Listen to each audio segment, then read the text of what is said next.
ദൈവത്തിന് മഹത്വമുണ്ടാകട്ടെ. വചന പഠനത്തിലേക്ക് സ്വാഗതം. ക്രിസ്തീയ വിശ്വാസ തെളിവുകൾ എന്ന പഠന പരമ്പരയുടെ 18ാമത്തെ അവതരണത്തിലാണ് നാം ഇപ്പോൾ എത്തി നിൽക്കുന്നത്. ക്രിസ്തീയ വിശ്വാസത്തിൻ്റെ തെളിവുകൾ. ലോകത്തിൽ വളരെയധികം തവണ ദൈവമക്കൾ ലജ്ജിച്ച് തലതാഴ്ത്തേണ്ടി വരുന്നൊരു സന്ദർഭമാണ് നിരീശ്വരവാദികളും നാസ്തികന്മാരും അവിശ്വാസികളും ദൈവത്തിൻ്റെ അസ്തിത്വത്തെ ചോദ്യം ചെയ്തുകൊണ്ട് നിങ്ങൾ പറയുന്ന ദൈവം വാസ്തവത്തിലുണ്ടെങ്കിൽ ആ ദൈവം ശക്തനും നല്ലവനും കരുണയുള്ളവനും സ്നേഹവാനുമൊക്കെ ആണെങ്കിൽ ഭൂമുഖത്ത് എന്തുകൊണ്ട് ഇത്രമാത്രം ദുഷ്ടത നടമാടും? ആ 4 വയസ്സുള്ള പെൺകുട്ടി എന്തുകൊണ്ട് ദുരുപയോഗിക്കപ്പെട്ടു? ആ സ്ത്രീ എന്തുകൊണ്ട് ആത്മഹത്യ ചെയ്തു? എന്തുകൊണ്ട് യുദ്ധക്കെടികൾ സംഭവിക്കുന്നു? തിരിച്ചറിയാൻ കഴിയാത്ത വിധത്തിൽ യുദ്ധത്തിൽ കുഞ്ഞുങ്ങൾ വെന്തെരിയുന്നു. ഈ തിന്മകൾ, പട്ടിണി, പരിവട്ടം, ദാരിദ്ര്യം എന്തുകൊണ്ട് സംഭവിക്കുന്നു? ആ അപകടത്തിൽ ആ കുടുംബം മുഴുവൻ, ആ ഒരു കുഞ്ഞു മാത്രം അവശേഷിച്ച് ബാക്കിയുള്ളവരൊക്കെ എങ്ങനെ കൊല്ലപ്പെട്ടു? ദൈവമുണ്ടെങ്കിൽ എന്തുകൊണ്ട് ഇങ്ങനെ സംഭവിച്ചു? ഈ ഒരു ചോദ്യം ദൈവമക്കളെ പലപ്പോഴും ഉത്തരം മുട്ടിച്ചിട്ടുണ്ട്. കാരണം വ്യക്തമായ തയ്യാറെടുപ്പുകൾ ജീവിതത്തിൽ സ്വീകരിക്കാത്തത് കൊണ്ട്. ഇത് തുടർച്ചയായിട്ട് ഇന്നും ദൈവമക്കൾ നേരിടുന്ന ഒരു ആക്രമണമാണ്. ദൈവത്തിനെതിരെ, ദൈവത്തിൻ്റെ അസ്തിത്വത്തിനെതിരെ, ദൈവമില്ല എന്ന് തെളിയിക്കുവാൻ പൈശാചികനാൽ സ്വാധീനിക്കപ്പെട്ട പല മാർഗങ്ങളും, പല വ്യക്തികളും, സംവിധാനങ്ങളും, പ്രസ്ഥാനങ്ങളും ഇപ്രകാരമുള്ള ചോദ്യങ്ങളാണ് ക്രിസ്തീയ ലോകത്തിൻ്റെ നേരെ ഉയർത്തുന്നത്. ഇത് ഏറ്റവും വലിയ പ്രശ്നമാണ്. അത്ഭുതങ്ങളെക്കുറിച്ചോ ശാസ്ത്രത്തെക്കുറിച്ചോ എന്തിന് ബൈബിളിനെ കുറിച്ചുള്ള ചോദ്യങ്ങളെക്കാൾ ഉപരി ഏറ്റവും ശക്തമായി ആക്രമിക്കുന്ന ചോദ്യമാണ് ഈ ചോദ്യം. എന്തുകൊണ്ട് നിഷ്കളങ്കരായിട്ടുള്ള ഈ കുഞ്ഞുങ്ങൾ, ഈ സ്ത്രീകൾ നശിച്ചു, നഷ്ടപ്പെട്ടു, കൊല്ലപ്പെട്ടു? യുദ്ധം നടക്കുന്നു, യുദ്ധക്കെടുതികൾ സംഭവിക്കുന്നു. ഈ വിഷയം നമ്മൾ കണ്ടു. ഏകദേശം ഈ BC 300-ൽ തന്നെയാണ് ഈ ചിന്തകൾ ആവിർഭവിച്ചത്. പണ്ട് ഈ ചിന്തകൾ ഉണ്ടെങ്കിലും ഇതൊരു പ്രസ്താവനയായി സമൂഹത്തിൻ്റെ മധ്യത്തിൽ എടുത്തിട്ടത് ഒരു തത്വചിന്തന എപ്പിക്യൂറസ് ആണെന്ന് കണ്ടു. ദൈവത്തിനെതിരെയുള്ള ആക്രമണമായി ഇത് തിരിച്ചുവിട്ടു. അദ്ദേഹം ചോദിച്ചത്, അദ്ദേഹത്തിലൂടെ ആരംഭിച്ചപ്പോൾ ആ ചോദ്യം ഇതാണ്: ദൈവം സർവശക്തനാണെങ്കിൽ, എല്ലാം നിയന്ത്രിക്കാൻ കഴിവുള്ളവനാണെങ്കിൽ, എല്ലാം സൃഷ്ടിച്ചത് ദൈവമാണെങ്കിൽ, ഈ ദുഷ്ടതയും തിന്മയും ഈ അതിക്രമവും അനീതിയും മറ്റും തുടച്ചു നീക്കാൻ ദൈവത്തിന് കഴിയില്ലേ? ദൈവത്തിന് വാസ്തവത്തിൽ അങ്ങനെ ശക്തിയുണ്ട്, പക്ഷെ ചെയ്യാൻ തയ്യാറല്ലെങ്കിൽ അതിൻ്റെ അർത്ഥം ദൈവം നല്ലവനല്ല, ദൈവം കരുണയുള്ളവനല്ല എന്നല്ലേ? ദൈവം വാസ്തവത്തിൽ സർവശക്തനും നീതിമാനും സ്നേഹസ്വരൂപനുമാണെങ്കിൽ എന്തിനാണ് മനുഷ്യനെ നരകത്തിൽ കൊണ്ടിടുമെന്ന് പറയുന്നത്? നരകത്തിൻ്റെ തീച്ചൂളയിൽ എന്തിനാണ് മനുഷ്യനെ പറഞ്ഞു വിടുമെന്ന് പറയുന്നത്? ഇതെല്ലാം തെളിയിക്കുന്ന ദൈവമില്ല എന്നല്ലേ എന്നവർ വാദമുയർത്തുന്നു. സാധാരണ ഇതിനെക്കുറിച്ച് അറിവില്ലാത്തവർ വിചാരിക്കും, ശരിയാണല്ലോ, സ്വന്തം കുടുംബത്തിൽ ഒരു ദുരന്തം വരുമ്പോഴാണ് ഈ ചോദ്യം ശക്തമായി അവർ ഏറ്റെടുക്കുന്നത്. ദൈവമില്ല, ദൈവം ഉണ്ടെങ്കിൽ എൻ്റെ കുടുംബത്തിൽ എന്തുകൊണ്ട് സംഭവിച്ചു? എൻ്റെ അപ്പച്ചൻ, എൻ്റെ അമ്മച്ചി, എൻ്റെ ഭാര്യ, എൻ്റെ ഭർത്താവ്, എൻ്റെ മക്കള് ഒരു തിന്മയും ചെയ്തിട്ടില്ല. ജനിച്ചിട്ട് 1 മാസം പോലും ജീവിച്ചില്ല ആ കുഞ്ഞ്. അതിനു മുമ്പ് എന്തുകൊണ്ട് മരിച്ചു? മഞ്ഞപ്പിത്തം മരിച്ചു, അർബുദം വന്ന് ബാധിച്ച് മരിച്ചു, അപകടത്തിൽ മരിച്ചു. സ്വന്തം കുടുംബത്തിൽ, സ്വന്തം ശരീരത്തിൽ വേദന എടുക്കുമ്പോഴാണ് വേദന എന്താണെന്ന് പലപ്പോഴും അറിയുന്നത്. മറ്റുള്ളവരുടെ വേദന ചിലപ്പോൾ നിസ്സാരമായി തോന്നും. ഈ ചോദ്യം നമ്മുടെ മനസ്സിലും പലപ്പോഴും വന്നിരിക്കാം.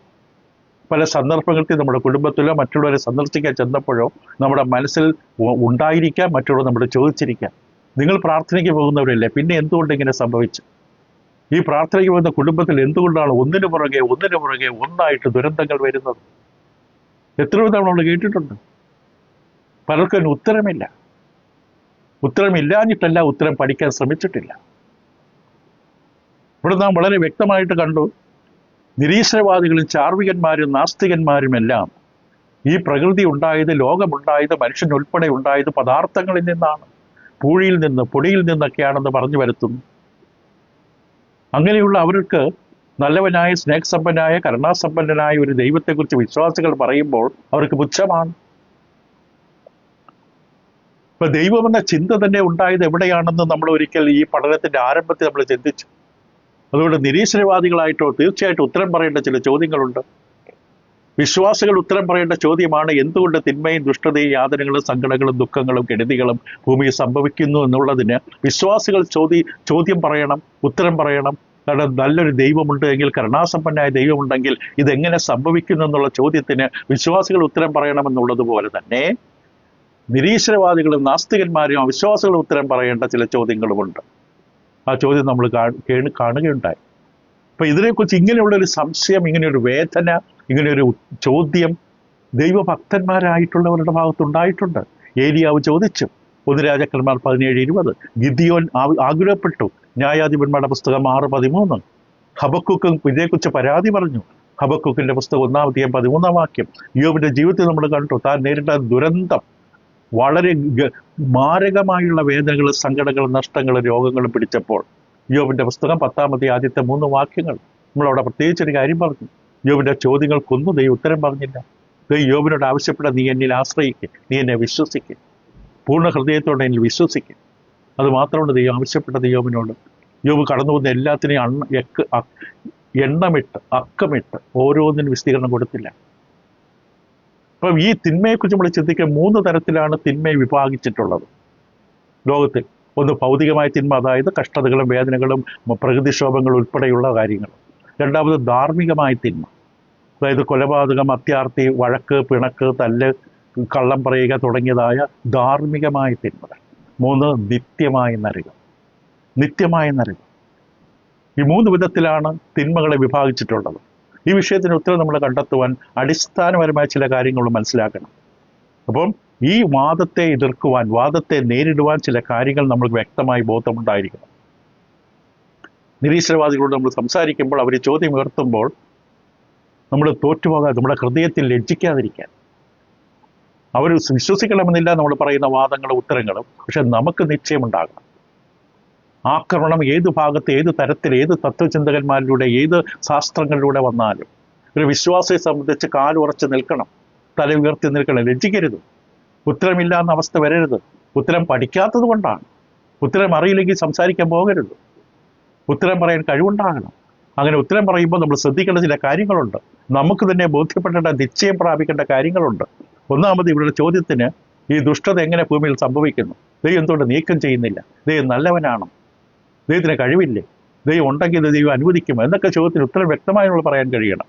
ചില കാര്യങ്ങൾ നമ്മൾ കാണുന്നത്, ഒന്നാമത് നമ്മൾ കാണുന്നത്, അല്പം നമ്മൾ സംസാരിച്ചതാണെങ്കിൽ പോലും നന്മയുടെ അസ്തിത്വം എവിടെ നിന്ന്? കാരണം നിരീശ്വരവാദിയെ, ചാർവികനായിരിക്കുന്ന, അവിശ്വാസിയായിരിക്കുന്ന മനുഷ്യൻ വിശ്വാസിയോട് ചോദിക്കുന്നു, ദൈവം, നിങ്ങൾ പറയുന്ന ദൈവം നല്ലവനും ശക്തനുമാണെങ്കിൽ ഈ ഭൂമുഖത്ത് കാണുന്ന തിന്മയുടെ ഉത്ഭവം എവിടെ നിന്ന്? തിന്മ എന്തുകൊണ്ട് ദൈവം നിയന്ത്രിക്കുന്നില്ല, ഒഴിവാക്കുന്നില്ല, ഉന്മൂലനം ചെയ്യുന്നില്ല? ചോദ്യം അവൻ ചോദിക്കുമ്പോൾ ഒരു വിശ്വാസി തിരിച്ചു ചോദിക്കാൻ കഴിയണം, നിങ്ങൾ പറയുന്ന പോലെ ദൈവമില്ല എങ്കിൽ, എല്ലാം പദാർത്ഥത്തിൽ നിന്നാണ് ഉണ്ടായതെങ്കിൽ, എല്ലാം മണ്ണിൽ നിന്ന് രൂപപ്പെട്ടു വന്ന്, പൊട്ടിത്തെറിയിൽ നിന്ന് രൂപപ്പെട്ടു വന്നാണെങ്കിൽ, ഈ ഭൂമുഖത്ത് കാണുന്ന നന്മയുടെ ഉറവിടം എവിടെ നിന്ന്? നല്ല സ്നേഹം, നല്ല ഔദാര്യ മനോഭാവങ്ങൾ, കരുണ, നല്ല സ്വഭാവങ്ങൾ, ഇതിൻ്റെയൊക്കെ ഉറവിടം എവിടെ നിന്ന്? ഇങ്ങനെയുള്ള സ്വഭാവ സവിശേഷതകളും ഔദാര്യ ഗുണങ്ങളുമൊക്കെ നിറഞ്ഞു നിൽക്കുന്നത് എവിടെ നിന്ന്? അപ്പൊ ഇതിൻ്റെയൊക്കെ പിന്നിൽ ഇതിൻ്റെ പൂർണ്ണതയുള്ള ഒരു ഉറവിടം വേണ്ടേ? ഇതൊരു വ്യക്തിത്വമുള്ള ഒരു ഉറവിടത്തിൽ നിന്നല്ലേ?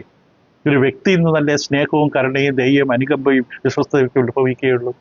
മണ്ണിൽ നിന്നല്ലല്ലോ. പിന്നെ ഒരു ഉറവിടമില്ല. ഇതിൻ്റെ ഉത്തരം ചാർവികൻ പറയണം, നാസ്തികൻ പറയണം. അവൻ പറയില്ല, അപ്പോൾ നമ്മളെ ഭയപ്പെടുത്തും, വിഷയം വഴിധരിച്ചു വിടും. പക്ഷെ നമുക്ക് ബോധ്യമുണ്ടാകണം അവനതിന് ഉത്തരമില്ല എന്ന്. മണ്ണിൽ നിന്നല്ല ഈ സംഭവങ്ങളുള്ളത്. മണ്ണിൽ നിന്നല്ല സ്നേഹം വരുന്നത്. മണ്ണിൽ നിന്നല്ല ദയയും കരുണയും പരോപകാരവും വിശ്വസ്തയും ഉണ്ടാകുന്നത്. ഇതിൻ്റെ എല്ലാം നിറവായൊരു വ്യക്തിത്വത്തിൽ നിന്നാണെന്ന് വ്യക്തമായി നമുക്കറിയാം. അത് ആരെന്നും അറിയാം. ഇവർക്ക് അതിന് ഉത്തരമില്ല. രണ്ടാമത് നാം മനസ്സിലാക്കേണ്ട മറ്റൊരു കാര്യം, നമ്മുടെ അറിവിൻ്റെ പരിമിതി. മനുഷ്യരായ നമ്മുടെ അറിവിൻ്റെ പരിമിതി. ഈ പഠനത്തിൽ നാം എപ്പോഴും തിരിച്ചറിയണം, നമുക്കുള്ള അറിവുകൾ പരിമിതമാണ്. ദൈവത്തിൻ്റെ നിത്യ പദ്ധതി, ദൈവത്തെ പൂർണ്ണമായി അറിയാനോ കാണാനോ മനസ്സിലാക്കാനോ സൃഷ്ടികളായ നമുക്ക് കഴിവില്ല. വെളിപ്പെടുത്തിയതിനപ്പുറം ഒന്നും അറിയാൻ കഴിയില്ല. ദൈവത്തിൻ്റെ നിത്യമായ ആലോചനകളും പദ്ധതികളും ഒരിക്കലും നമുക്കറിയില്ല.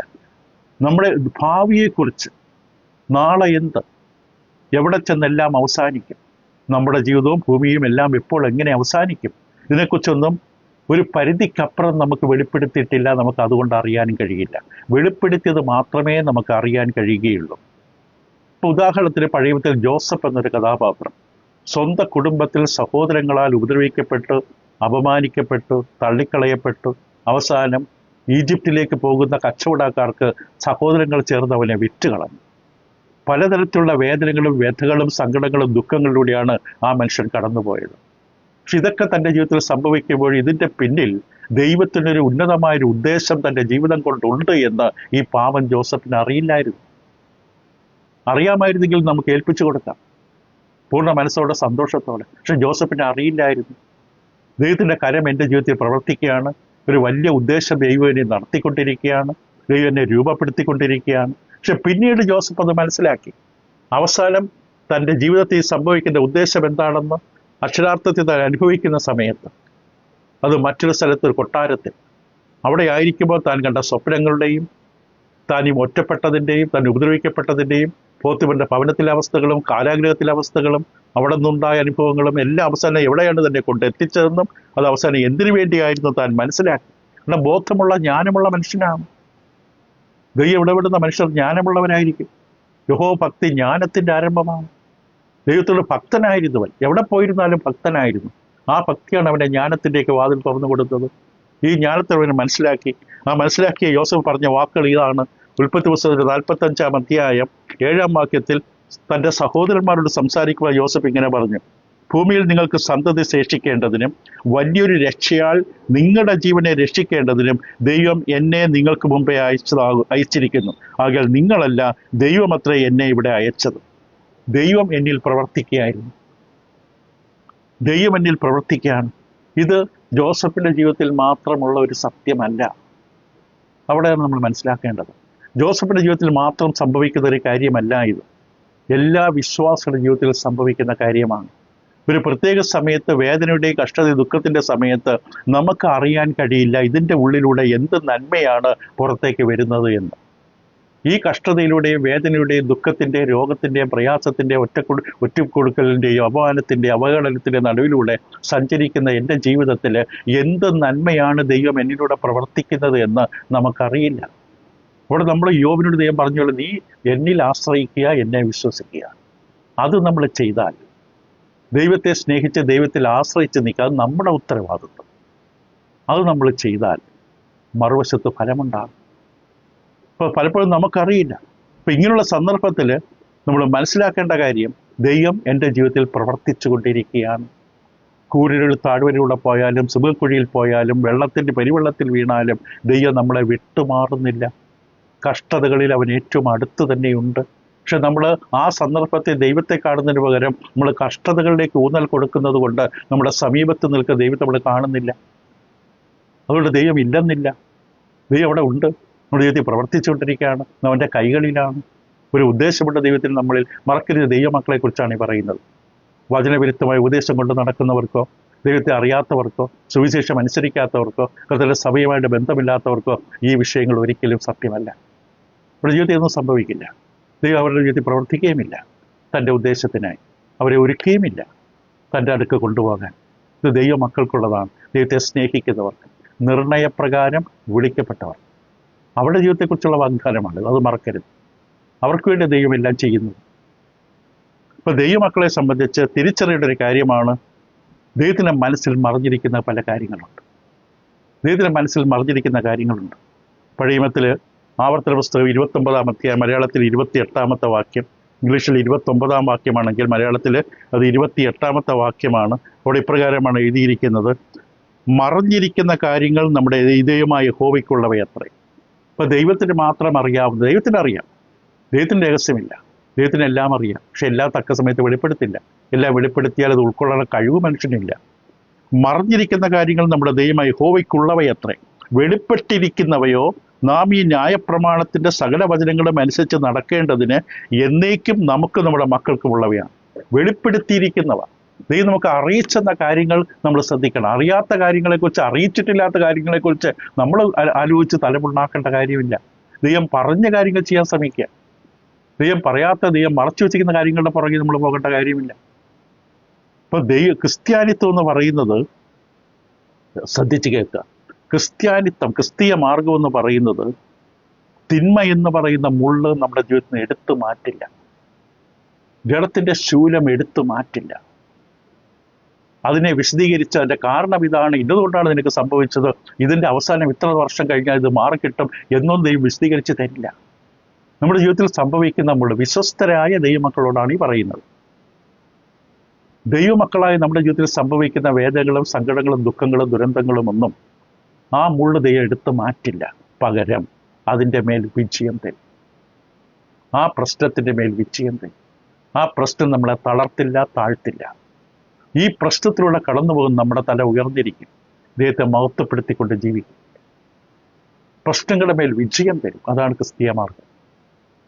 ക്രിസ്ത്യാനിത്വം എന്ന് പറയുന്നത് നമ്മുടെ ജീവിതത്തിൽ നിന്ന് കഷ്ടതകളും വേദനകളും നീക്കം ചെയ്യുന്ന വഴിയല്ല.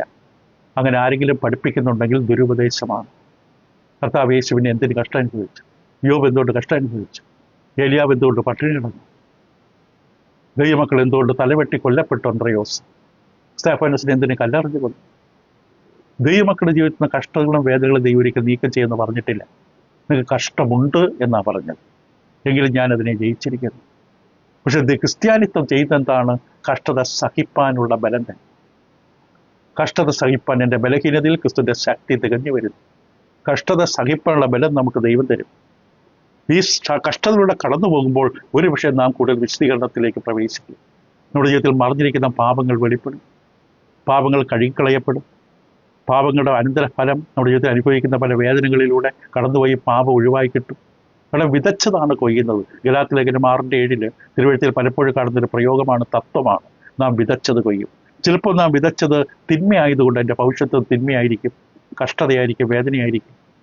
ഇപ്പോൾ ദാവീദിന് അവിഹിത ബന്ധത്തിലുണ്ടായ ശിശു മരിച്ചുപോയി. ദാവീദ് നിലവിളിച്ച് കരഞ്ഞ് ഉപവസിച്ചു. ശിശു മരിച്ചു കഴിഞ്ഞപ്പോൾ ദാവീദ് കരച്ചിൽ നിർത്തി. പിന്നീട് പക്ഷെ അതിൻ്റെ ഭവിഷ്യത്ത് കുടുംബത്തിലുണ്ടായി. ആ പാപമല്ല, ഭവിഷ്യത്തുണ്ടായി. അപ്പോൾ വിതച്ചത് തിന്മയാണെങ്കിൽ അതിൻ്റെ അനന്തരഫലമായ തിന്മ കൊയ്യുക തന്നെ ചെയ്യും. അപ്പം നമ്മുടെ ജീവിതത്തിൽ കടന്നു പോകുന്ന കഷ്ടതകളും യാതനകളും ദുഃഖങ്ങളും ദുരന്തങ്ങളിലൂടെ ചിലപ്പോൾ ചില ജീവിതത്തിൽ അവിടെ തിന്മകൾ ദൈവം കഴുകുകയാണ്, തിന്മകൾ നീക്കം ചെയ്യുകയാണ്. പക്ഷെ ദൈവത്തോട് സഹകരിക്കുന്നവരിൽ മാത്രം. ഓരോ തവണ ദൈവത്തോട് മാനസാന്തരപ്പെട്ട് നിലവിളിച്ച് പാപബോധത്തോടുകൂടി ദൈവത്തോട് കരഞ്ഞപേക്ഷിച്ച് പ്രാർത്ഥിക്കുന്നവർക്ക് ദൈവം അവരിൽ പ്രവർത്തിച്ചുകൊണ്ടിരിക്കും. അവർ കൂടുതൽ വെടിപ്പായി മാറും. ജഡത്തിലെ ആത്മാവിലെ സകല കന്മഷങ്ങളും നീക്കി ദൈവ ഭയത്തിൽ വിശുദ്ധിയിൽ തികഞ്ഞു വരും. ദൈവമക്കളെ സംബന്ധിച്ച്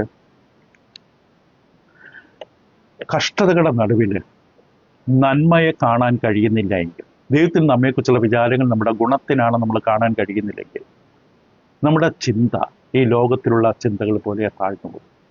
ലോകത്തിലുള്ള മനുഷ്യരെ പോലെ നമ്മൾ ചിന്തിക്കും.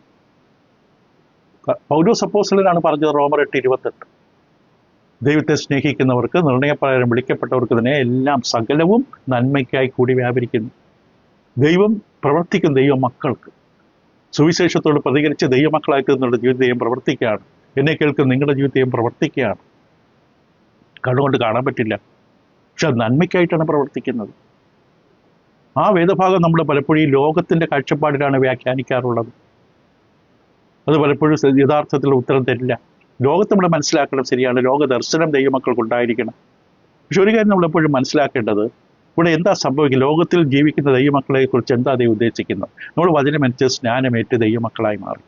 സ്നാനമേറ്റ ദിവസം പിറ്റേ ദിവസം ദൈവം നമ്മളെ സ്വർഗത്തിലേക്ക് കൈമാറ്റും. അല്ലെങ്കിൽ ആ സ്നാന സമയത്ത് തന്നെ, സ്നാനപ്പെട്ടതിന് ശേഷം എഴുന്നേറ്റ് നമ്മൾ വന്നു കഴിഞ്ഞ് തലയൊക്കെ തോർത്തി കഴിഞ്ഞ ഉടനെ ദൈവം നമ്മളെ സ്വർഗത്തിലേക്ക് കൊണ്ടുപോകുന്നില്ല.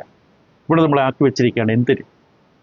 നമ്മളെ അച്ചടക്കത്തിലൂടെ, സ്വഭാവ ശുദ്ധീകരണത്തിലൂടെ, നിത്യമായ വാസത്തിന് യോഗ്യമായ വ്യക്തികളായി നമ്മെ രൂപപ്പെടുത്തുക.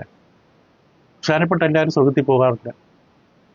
കാരണം ജീവിതത്തിൽ രൂപാന്തരം വരാൻ തയ്യാറല്ലെങ്കിൽ, വിട്ടുകളയേണ്ടത് വിട്ടുകളയാൻ തയ്യാറല്ലാത്തവർ, മാറ്റേണ്ട സ്വഭാവത്തിന് മാറ്റം വരുത്താൻ തയ്യാറല്ലാത്തവരെ ഇതിലൊന്നും ചെയ്യാൻ പറ്റില്ല.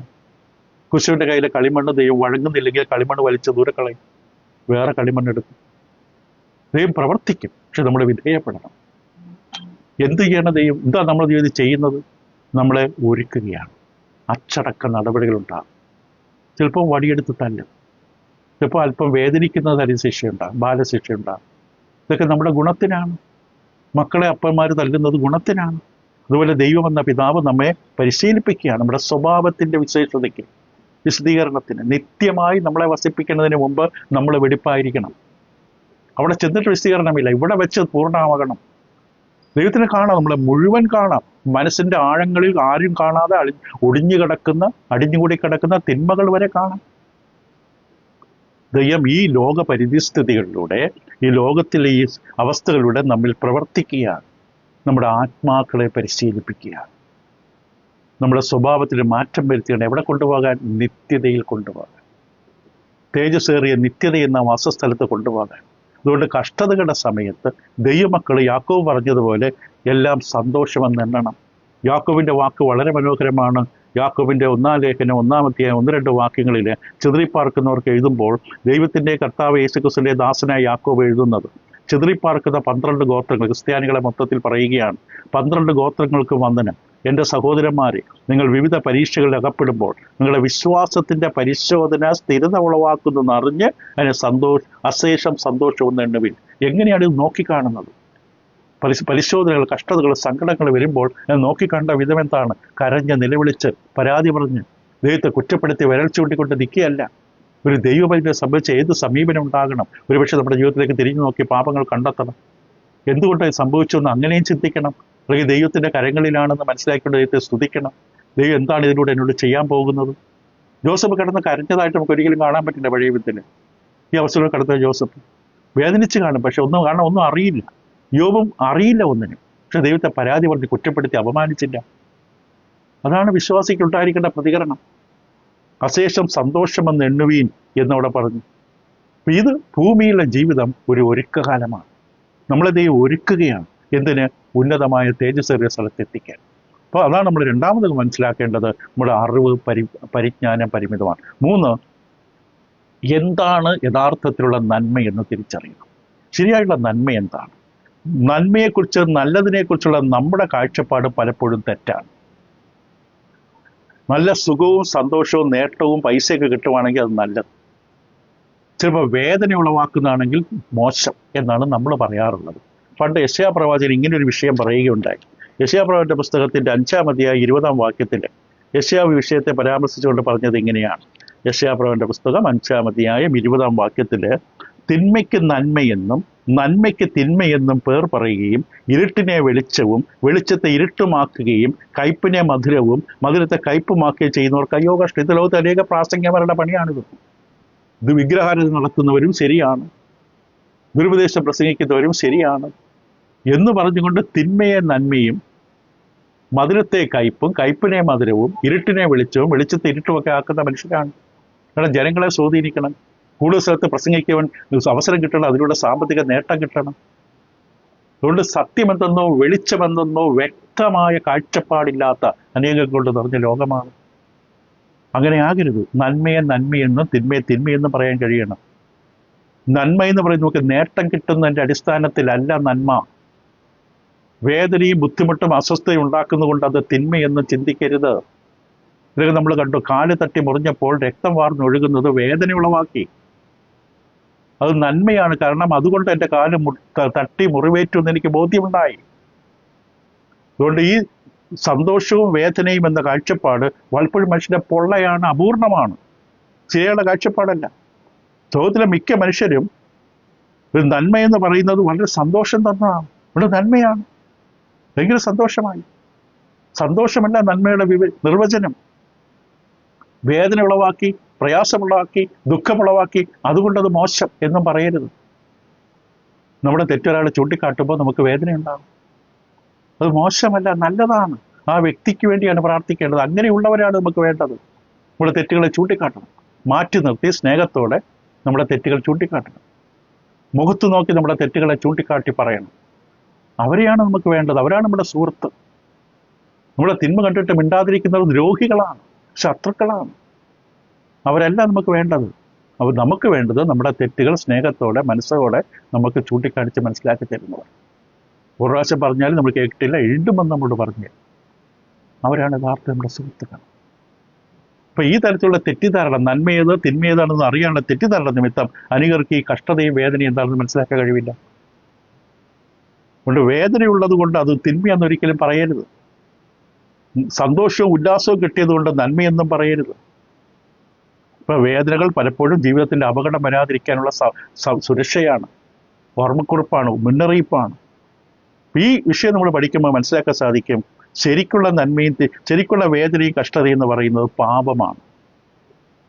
പാപമാണ്.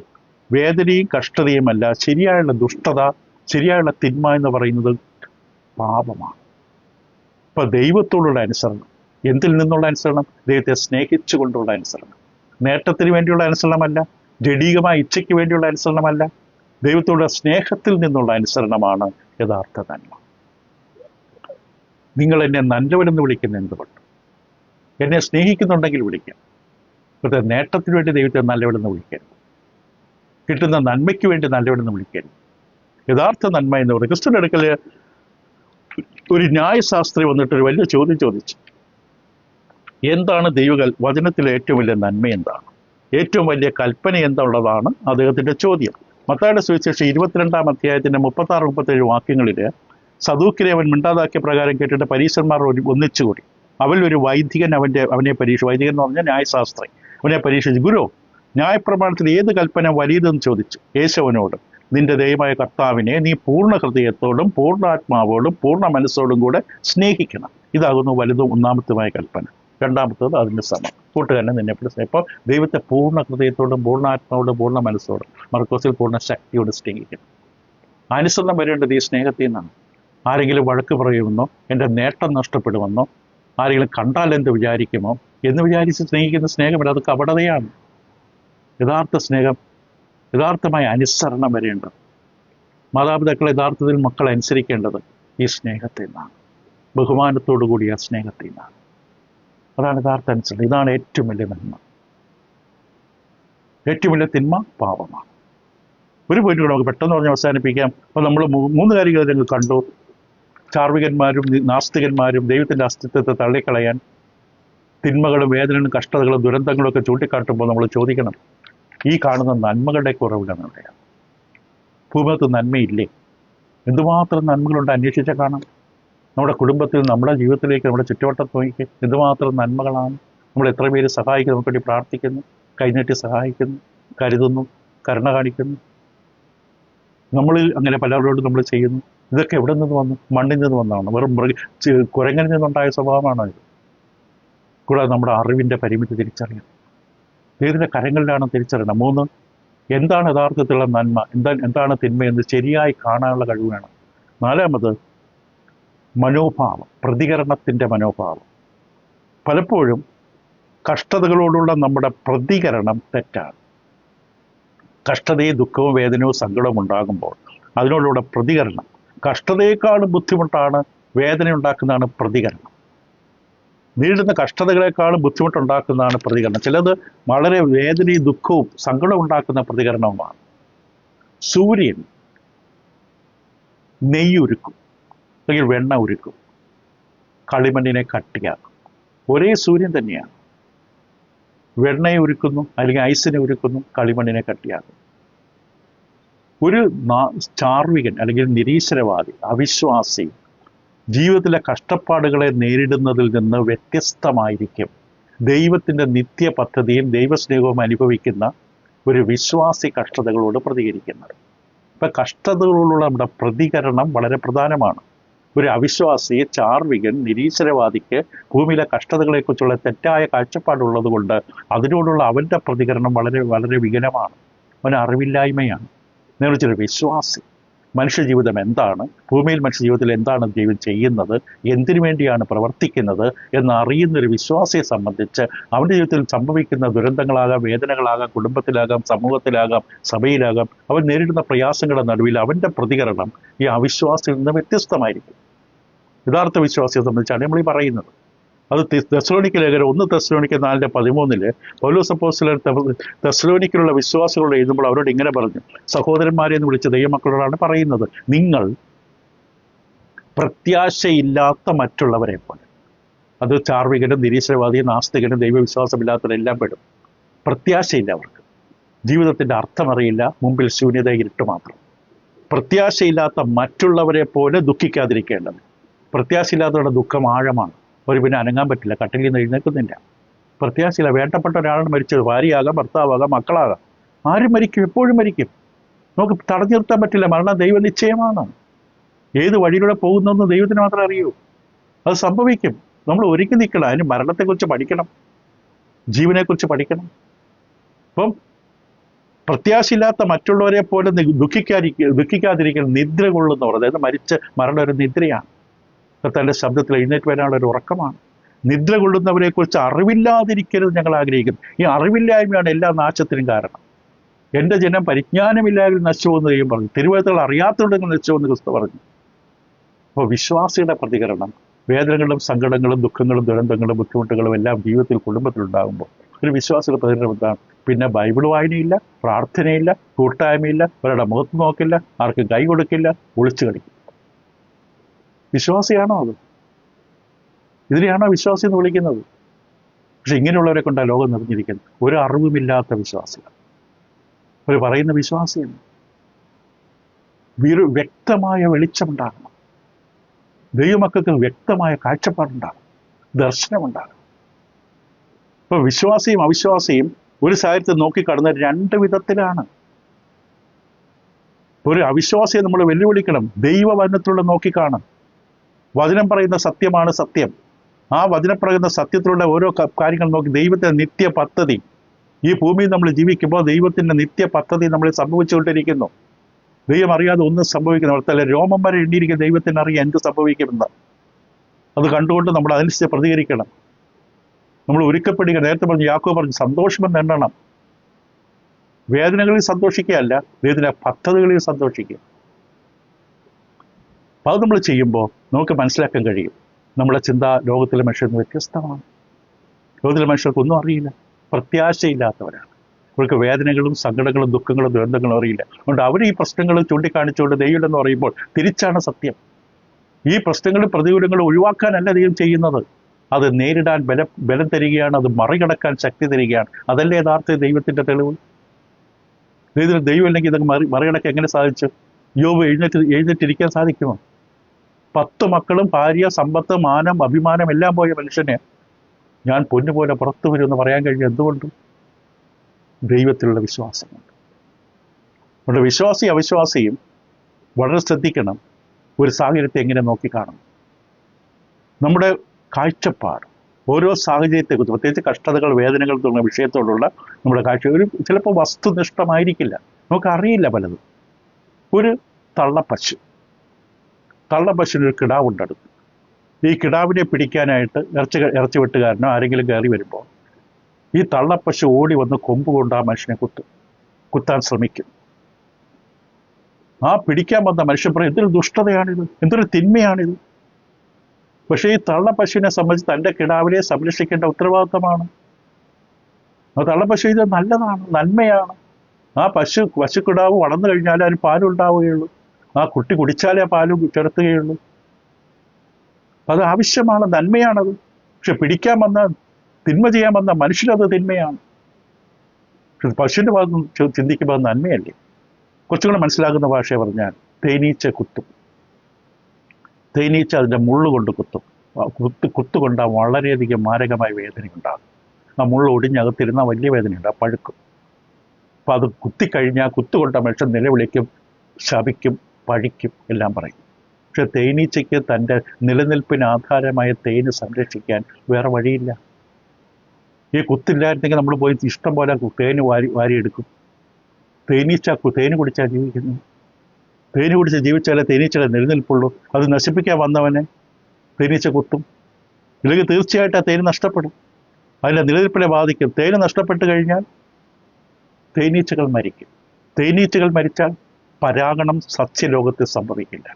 പരാഗണം സസ്യലോകത്തിൽ സംഭവിക്കാതെ തകരാറ് സംഭവിച്ചു കഴിഞ്ഞാൽ ചെടികൾ മരിക്കും. ചെടികൾ മരിച്ചു കഴിഞ്ഞാൽ മനുഷ്യൻ്റെ ആഹാര സംവിധാനം താറുമാറാകും, മനുഷ്യൻ്റെ പട്ടിണിയാകും. ഒരു ചെടികളിലും കായുണ്ടാകില്ല, എല്ലാം തകർന്നടിയും. അതുകൊണ്ട് ഒരു കാര്യം നമ്മൾ തിന്മയെന്ന് പെട്ടെന്ന് പറയുന്നത് പെട്ടെന്ന് പ്രതികരിച്ചതാണ്, അത് തിന്മയല്ലായിരുന്നു, അത് നന്മയാണ്. ദീർഘവീക്ഷണത്തിൽ നമ്മൾ ചിന്തിക്കുന്നത് നന്മയാണ്. അപ്പോൾ നമ്മൾ വളരെ സൂക്ഷ്മതയോടെ ആയിരിക്കണം. ഒരു വിഷയം, ഒരു സന്ദർഭം, ഒരു സാഹചര്യം നമ്മൾ നേരിടുമ്പോൾ പെട്ടെന്ന് ഉത്തരം പറയരുത്, പെട്ടെന്ന് അഭിപ്രായം പറയരുത്. അതിനെ ശരിയായ തരത്തിൽ വീക്ഷിക്കണം, മനസ്സിലാക്കണം, നമ്മുടെ പ്രതികരണങ്ങൾ സൂക്ഷിക്കണം. നമുക്ക് ജീവിതത്തിൽ കഷ്ടതകളും വേദനകളും ദുഃഖങ്ങളും ദുരന്തങ്ങളും വരുമ്പോഴും ദൈവത്തെ ശപിക്കരുത്. യോബിൻ്റെ വാ തുറന്ന് യോബ് ദൈവത്തെ ശപിച്ചില്ലെന്ന് വ്യക്തമായി പറയും. എൻ്റെ വായിൽ നിന്ന് മോശമായൊരു വാക്ക് വന്നില്ല. സാത്താൻ ശ്രദ്ധിക്കുന്നതാണ്. നിങ്ങൾ വല്ല ചർച്ചിലൊക്കെ പോകുന്നതെന്നൊക്കെ പറഞ്ഞിട്ട് നിങ്ങളുടെ ജീവിതത്തിൽ ഇങ്ങനെയൊക്കെ സംഭവിക്കുന്നത് വന്നാൽ നമ്മുടെ വീട്ടിൽ വന്നിരുന്ന് സോഫയിൽ വന്നിരുന്ന് നമ്മുടെ ചായയും കുടിച്ചിട്ട് പറയുമ്പോൾ ശരിയാണ് ചേട്ടാ എനിക്കും തോന്നിയിട്ടുണ്ട് എന്ന് പറയരുത്. അവർക്കറിയില്ല നമ്മുടെ ദൈവത്തെ. അവിടെ കൂടെ പോയി ഇരിക്കരുത്, കൂടെ പോയി അഭിപ്രായം പറയരുത്. അവരുടെ അവസ്ഥയോർത്ത് പരിതപിക്കുക. ഈ ദൈവത്തെ അവർക്ക് പറഞ്ഞു കൊടുക്കുക. ഈ കഷ്ടതയിലൂടെ എൻ്റെ ദൈവം എന്നെ നടത്തിയ വിധം എന്തെന്നറിയാമോ? ഏതെല്ലാം ദൈവമക്കളിലൂടെ ഏതെല്ലാം പ്രാർത്ഥനകളിലൂടെയാണ് ദൈവം ഇതിനെ മറികടന്ന് ഞാൻ വന്നത്. ഇന്നിപ്പോഴുണ്ട്, രോഗിയായിട്ട് എൻ്റെ കൂടെ തന്നെയുണ്ട്. പക്ഷേ എനിക്ക് ദൈവത്തിൻ്റെ സ്നേഹം പകർന്നു കൊടുക്കാൻ ഒരു ശുശ്രൂഷയ്ക്ക് ദൈവം എനിക്കൊരു അവസരം തന്നു. അങ്ങനെയല്ലേ പറയേണ്ട ദൈവമക്കൾ? തുടരെ നമുക്ക് അടുത്ത പഠനത്തിൽ വ്യാഴാഴ്ചയാണ് ഇതിൻ്റെ അടുത്ത തുടർന്ന് പഠനം വരേണ്ടത്. അതുകൊണ്ട് ഈ ആഴ്ച വ്യാഴാഴ്ച ഈ വിഷയം ഉണ്ടായിരിക്കില്ല. തിങ്കളാഴ്ചയായിരിക്കും നമ്മൾ വീണ്ടും ആരംഭിക്കുന്നത്. വെള്ളിയാഴ്ച സെമിനാർ നടക്കുന്നതുകൊണ്ട് വെള്ളിയാഴ്ച സംസാരിക്കേണ്ട പുതിയ സഭ എന്നുള്ള വിഷയം വ്യാഴാഴ്ച രാവിലെ ആയിരിക്കും നമ്മൾ കൈകാര്യം ചെയ്യുന്നത്. ദൈവങ്ങളെ സഹായിക്കട്ടെ. ചിന്തിക്കുക, വീണ്ടും കേൾക്കുക. താല്പര്യമുണ്ടെങ്കിൽ ദൈവങ്ങളെ സഹായിക്കും.